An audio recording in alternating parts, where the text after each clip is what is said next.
indatshulwe kabuhlungu kanje inyama yami. Kodwa wabazalwane uthi sisike kwakufanele kufulfille the assignment. Jesus. Kufanele kufezeke the mandate of God. Oh, hallelujah.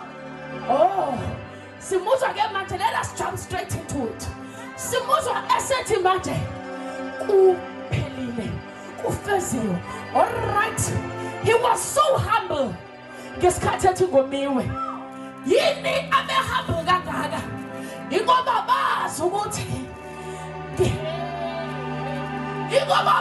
ukuthi kunalento efanele ngiyibekezele ukuze ngifulfill this mandate, ukuze ngiwine laba bantu, ukuze izona zabo ziqalelwe, ukuze babizwe ngabantwana bakaNkulunkulu. Jesus.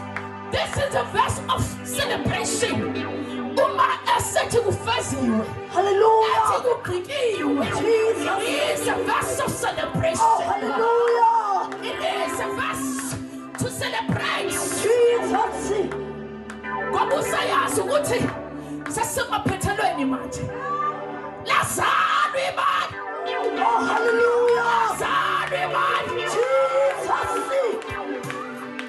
Saqalalwe zona zabantu. Oh, yeah. Jesus. We are fulfilling the mandate of God. Oh, hallelujah.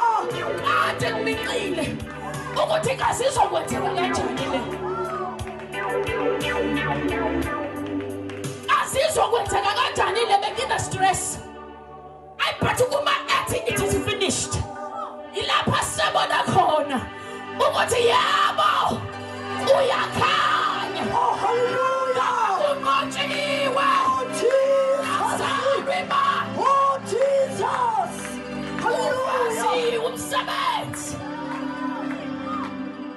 Wathi ngikubuze wamfethu, ngithi wakhathazeka kangaka? Yini ukhathazeka? Ngikhumbula ukuhlabelela ukuthi basheshe bahleka. Oh, hallelujah. Asikuzwile. Jesus.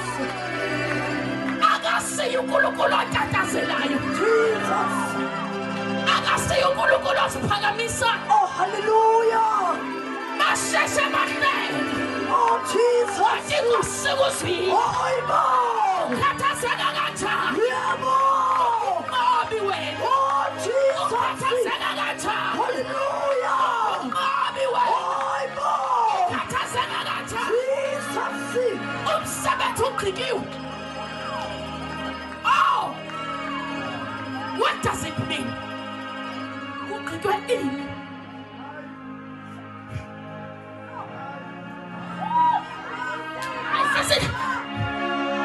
Sesiyakwazi manje ukuthi uNkulunkulu akenza kahle.